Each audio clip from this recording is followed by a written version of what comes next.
we are, it's a long process for us. We have been under the wing of engineering for a long time. The kind of work we do is always a little bit of like that kind of updating, ADA, all of this kind of like work that can feel a little tedious and boring, but you trying to look at it in a way that foster really didn't happen to these companies. So this is the transportation and all the things that are happening there, and then the architectural design and planning was always supporting engineering. All of our projects are focused on transportation, so like the process of getting to the projects from the architectural side, it's something I'm not going to touch right now, but it's just how do we deal with the stuff we have right now? How do we create that culture that our partners, internal partners, are willing to let us lead, get in there, and get into the proposals, get into the actual client meeting. So just bring two separate examples on how or I'm personally trying from the work that I did do every day. And last time I was here, like I went through like some of the design principles that we want to go about in our projects. We want to make it people-centered, that we want to create a sense of place, help our clients create a brand, be very conscious with materials and detailing, be sustainable as much as we can, and also like have a relationship with our community that informs the projects and makes the projects be owned by the community as people going through the process. So some of these things we do in different levels and in different projects that we're doing. So the two ways that I can approach right now immediately without going into like more aggressive, like how do we get into projects? Can we go past like the rating team, blue red team, and all of these processes, like from the bottom, working on the rank of the projects, and from the top, make sure. So from the bottom, I just wanted to show these projects. Like one of the bread and butter kind of projects is 3 Metro North stations, which is the commuter rail in New York City. And this project is to renovate and upgrade 3 stations along the line, and that would require like most of the work is engineering track and all these reconstruction of platforms, and making them accessible, so providing elevators, but also upgrading to the new standards, with the ESI standards, which type guidelines that the agency had put together recently. So these guidelines are mostly looking at the unification of the brand and also the upgrade of the facility. And I happened to work on the guidelines myself, but we went together in previous life at Renjifo, so I was actually a really great experience to actually take my guidelines and put them to work, test them out, and also confront the agency on something, decisions that they have made, because they maybe don't want to do it anymore. So it's really a project that has to adapt, like how do you use those guidelines? It's a very interesting process, like it's not necessarily just like, okay, this is what the details need to be. There's a lot of like different things that can be interpreted from the guidelines. How do you approach the implementation of the compliance? So we push the our internal management to let us actually go through different iterations to make sure that we could create the best design for these stations. And it took a long, like getting like interns, and we have someone test out some different things, and then also convincing the client, like going with things that maybe they were, or even though they are in their guidelines, they're not able to do. So, these projects we are wrapping up right now, they are 30% design big packages that will go out. Some of the things are still like under decision, but in general, like I feel like having the team in our office go through the details, and understand what it means to create an adaptation of a detail that was done by someone else. I think it's part of the design process and the quality of the design. So, on these stations, we also had like this little botanical garden stations, which had these amazing like old historic canopy. And during the first iteration of the design, the canopy had to be kept, and it's in a really bad shape. And the agency wanted to tear it down, but they were not allowed to because of the funding changed, and now they are able to do that. So we were there to support them and say, okay, this is a design opportunity for us now. Like, if these needs to be replaced, how are we addressing these design problems? And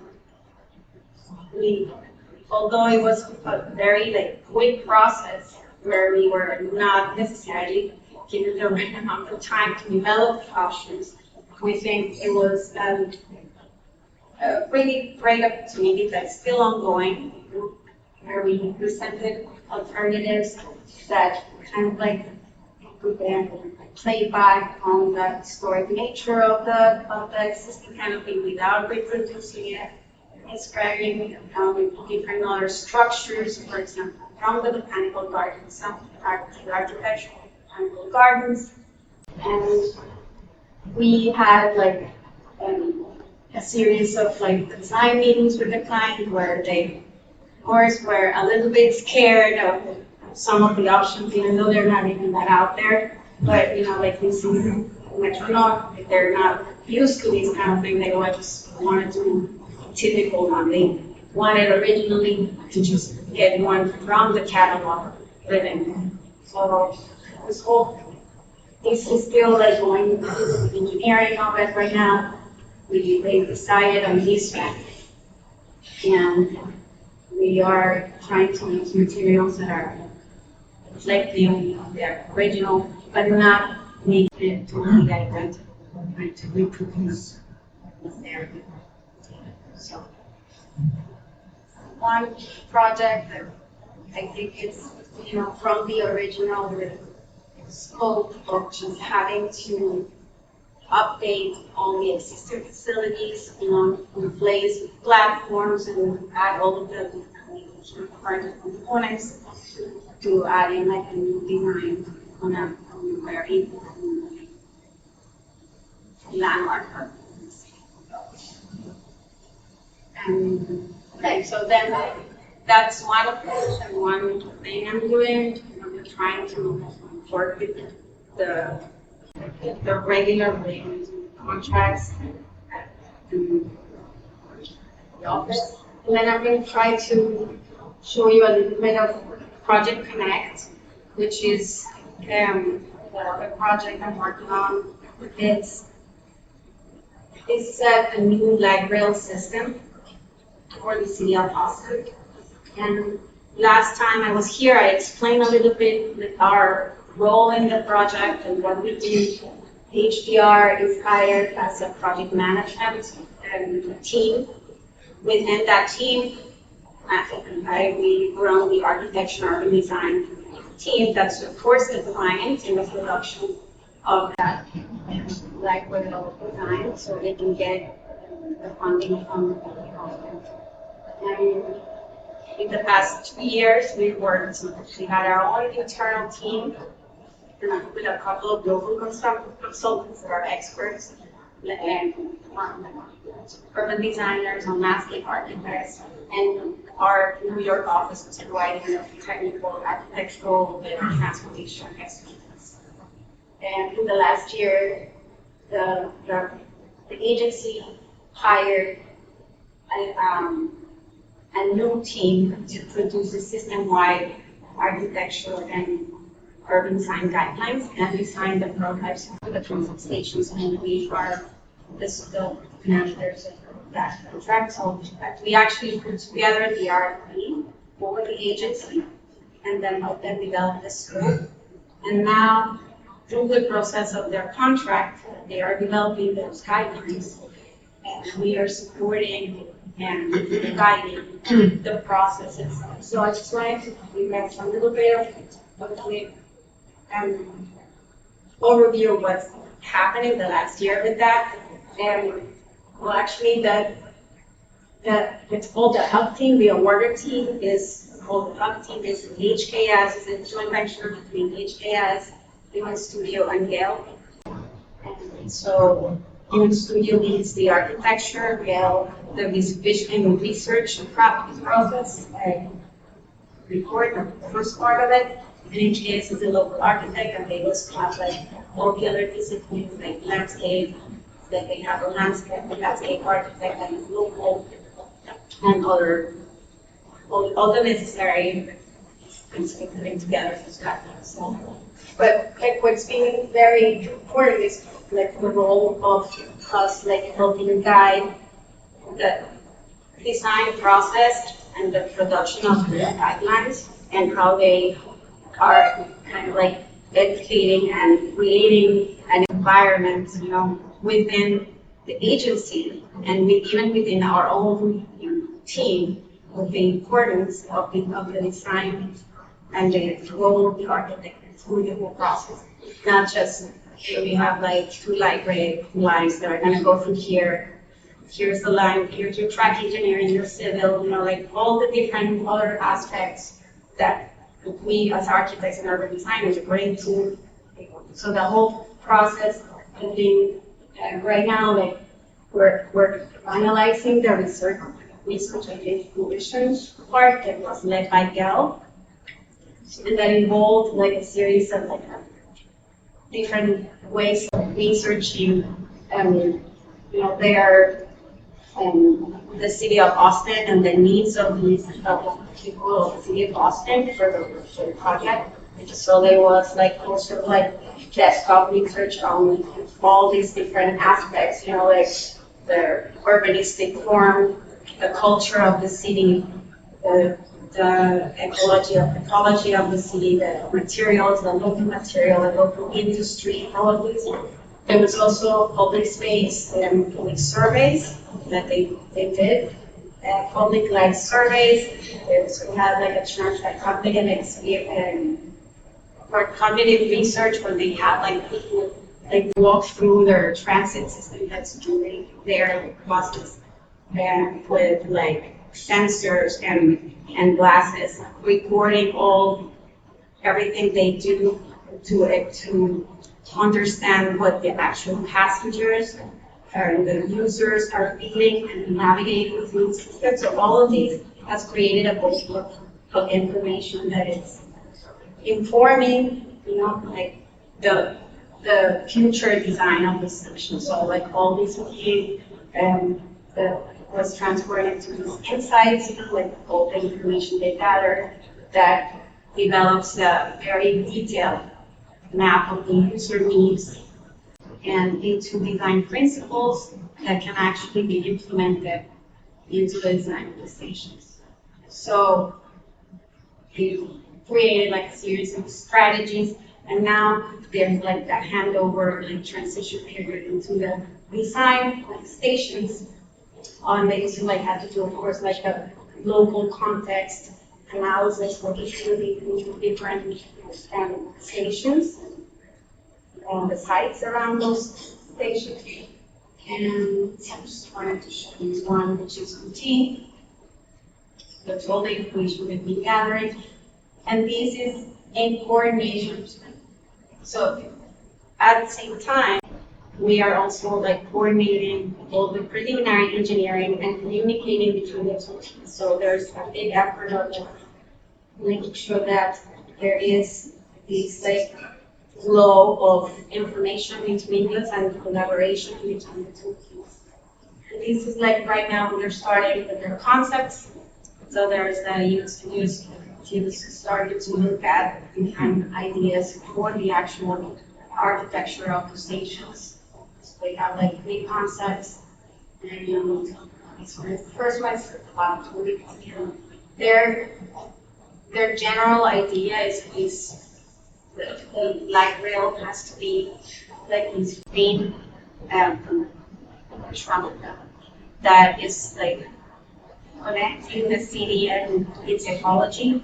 And then there's a lot of references, of course, to the actual like geology and different parts of like the city because it's very unique conditions. So right now we're going through the process of like, integrating all the knowledge and the research that they've put together on all the different fronts. You know, integrating all the sustainability aspects, the research in materiality, the cultural research of the stations, and the concepts. And these concepts are starting to look at how they put together all of these into actual stations, and they're working to create prototypical stations, and that will be informing like the guidelines for the design. So that's some of the third one, the station classification. It's like the first pass right now at the actual like electronic of the station and possibilities of that.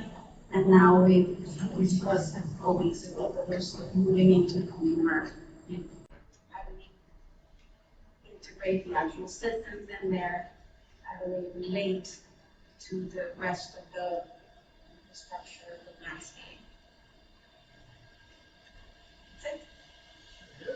That's it.